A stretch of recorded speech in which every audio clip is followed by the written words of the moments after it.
السلام عليكم اخوات، كي دايرين؟ لاباس عليكم؟ بخير؟ كنتمنى يا ربي تكونوا كلكم بخير وعلى خير. معكم كالعاده اختكم زينب من قناه الطبخ مع زينب. اذا اخوات، اليوم جيت نحضر معكم بسبوسات صغار اللي غادي نديروهم بالكاكاو ونديروا لهم حشوه زوينه ولذيذه. اذا خليكم معايا على بركه الله. نبداو في المقادير. اذا اخواتي، بالنسبه للمقادير ديال هذه البسبوسه كنحتاجوا لهم 2 بيضات على درجه حراره المطبخ. كنحتاجوا كاس صغير ديال سكر سنيده مع ساشيه وحده ديال الفاني. كنحتاجوا كاس صغير ديال الزيت كنحتاجوا كذلك كاس ديال الحليب، وكنحتاجوا كاس ونص ديال السميده الرقيقه، وكنحتاجوا نص كاس ديال الدقيق الابيض، وكنحتاجوا كذلك معلقه ونص ديال الكاكاو وجوج ساشيات ديال الخميره الكيماويه من وزن 8 غرام. اذا اخواتي، كناخذوا اناء كبير كنديروا فيه 2 بيضات ديالنا، بسم الله على بركه الله، مع ساشي ديال الفاني، ومع كاس ديال سنيده، وكنخلطوهم مزيان. بسم الله.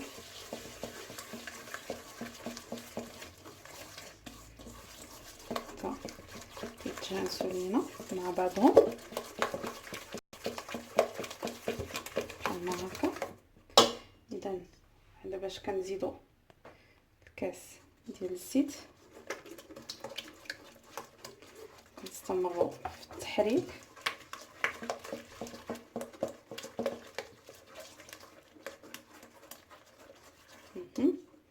هنايا كنزيدوا الكاس ديال الحليب. فقط للاشاره، هذا الكيسان راه ماشي زعما ماشي القياس اللي فيه، ماشي القياس اللي في الكيسان ديال العنبه، يعني الكيسان العاديين ديال اتاي اللي كنستعملوا، اولا الا بغيتو ديروا كاس لاروب ديال العنبه الا كنتو غادي تعبروا ديال العنبه. اذا بعد ما خلطنا العناصر ديالنا كاملين كنزيدوا الكاكاو،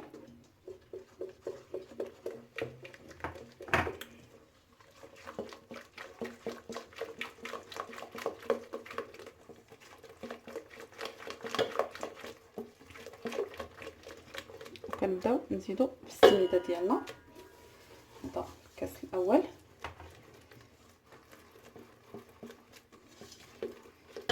وهذا نصف الكاس اللي بقى لنا. بالنسبه لهذا نصف الكاس، الا ما بغيتوش ديروه سميده وديروه كوك راه مزيان، بالنسبه اللي كيعجبها الكوك. انا ما كيعجبنيش بزاف، داكشي علاش درت كاس ونص سميده. الا شي وحده كيعجبها الكوك وباغا ديرو بلاصه هاد النص كاس دير الكوك. نزيدو نصف كاس ديال الدقيق،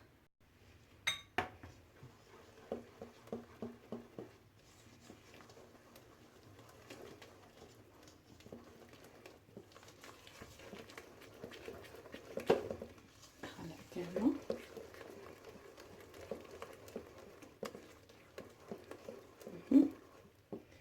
دابا نزيدو الخميره الكيماويه اللي بقات حتى هي، ونخلطو مزيان.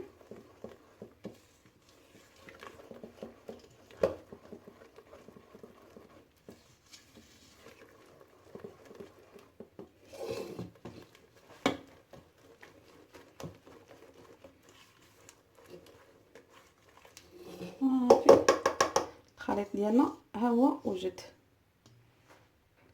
اذا هنايا اخواتي، بعد ما دهنا لي مول ديالنا الصغار، هادو هما اللي استعملنا المول العجيب، من بعد ما دهناهم بالزبده ودردرنا عليهم السميده، نجيبوهم باش نعمروهم بالخليط ديالنا. اذا غادي نبداو على بركه الله. بسم الله.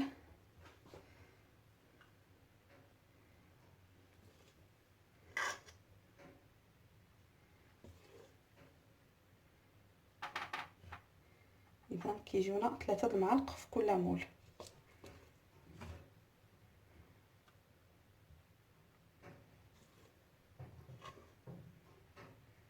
اذا كنستمروا بهذه الطريقه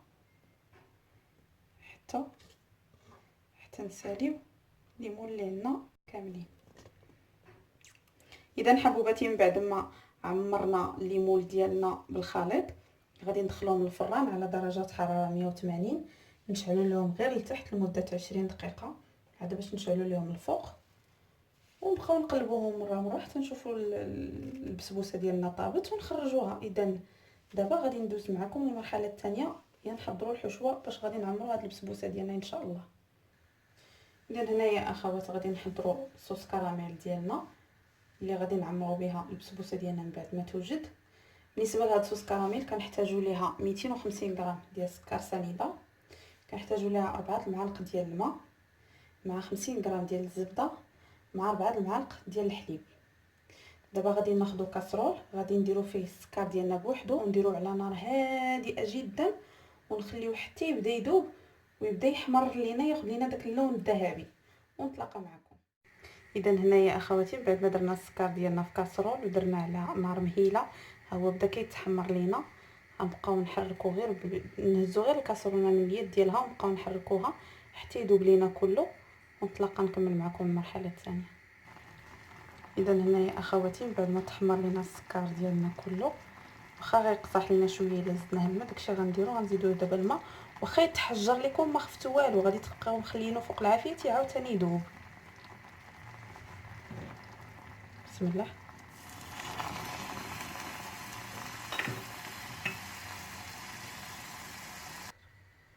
اذا اخواتي من بعد ما داب لينا السكر ديالنا ولا بحال هكا وشد هذا اللون هذا غادي نبداو نزيدو هذا الحليب شويه بشويه واخا غتجمع لينا عاوتاني السكر ديالنا ويقصح راه ما خفنا والو. ملي غنديروا ليه الزبده ونعاودو نردوه فوق النار غادي يتقاد.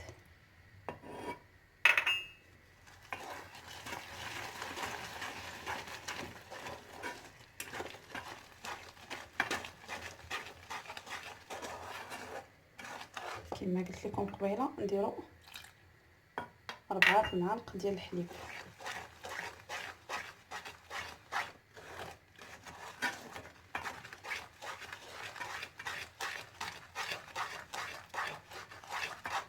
نكمل 4 المعالق ديالنا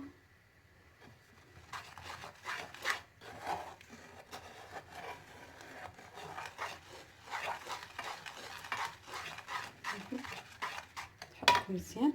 دابا غادي نضيفو الزبده ديالنا ونحركوها حتى هي مزيان ونردو الكاسرول ديالنا فوق النار ديما على نار مهيله ونعاودو نطلقوه من بعد ما تذوب لينا الزبده ديالنا في وسط السكر.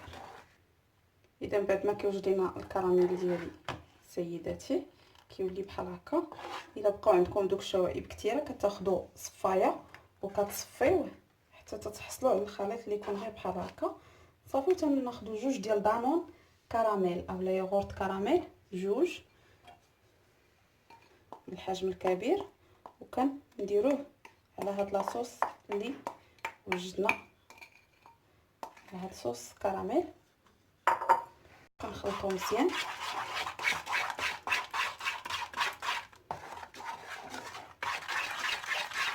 حتى كنحصلوا على صوص بحال هكا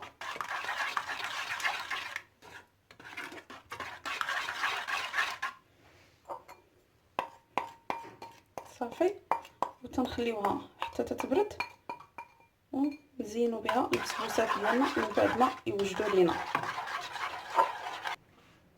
اذا اخواتي بعد ما وجدوا البسبوسات ديالنا هما هادو كيجيو على هذا الشكل بحال هكا. اذا دابا غادي نجيبوا الكراميل ديالنا اللي وجدنا ونعمروا بهم الوسط ديال البسبوسه. اذا اخواتي هنايا جبنا صاصه الكراميل ديالنا من بعد ما بردات بطبيعه الحال. من هنايا غادي نبداو نزينوا في البسبوسه ديالنا على هذا الشكل نعمروا ليها الوسط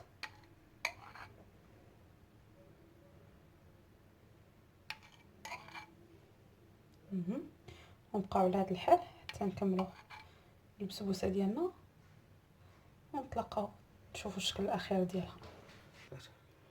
اذا اخواتي هذا هو الشكل النهائي ديال البسبوسات ديالنا اللي وجدنا هنايا. من بعد ما درنا ديك الصوص كراميل الوسط كانت بقات عندي واحد شويه ديال كريم شونتي جبتها وعاودت نسمتها غير بشويه ديال الكراميل، ونسيم ديال الكراميل، ودرتها في البوش ودرت بها غير هاد بحال هاد الوريضات هنايا في الجنب. هادي يعني هاد المساله تتبقى اختياريه، بغيتي ديريها ما بغيتيش تقدري ديري اي حاجه وصافي. هادشي اللي كاين، وكنتمنى تجربوا الوصفه ديال اليوم وتجاوبوني في لي كومونتير تقولوا لي كي جاتكم. وغادي نشوف معكم وحده ها هي. هانتوما بالنسبه للناس اللي غادي يسولوني عفوا يقولوا لي علاش ما سقيتيهاش ولا، راه كنبغي نقول لكم راه كتجي هشيشه، ما كاينلاش تسقيوها، الا سقيتوها ما غاديش تقدروا تحكموا فيها، راه كتجي هشيشه هشيشه هشيشه هشيشه. اذا حبيباتي كنتمنى تجربوا الوصفه ديالي وتجاوبوني في لي كومونتير كي جاتكم واش عجبتكم. والا كنتي اول مره كتشاهدي الفيديو ديالي ما تنسيش تضغطي على زر الاشتراك باش توصلي بكل جديد ان شاء الله يا ربي. اذا الى اللقاء في فيديو قادم ان شاء الله.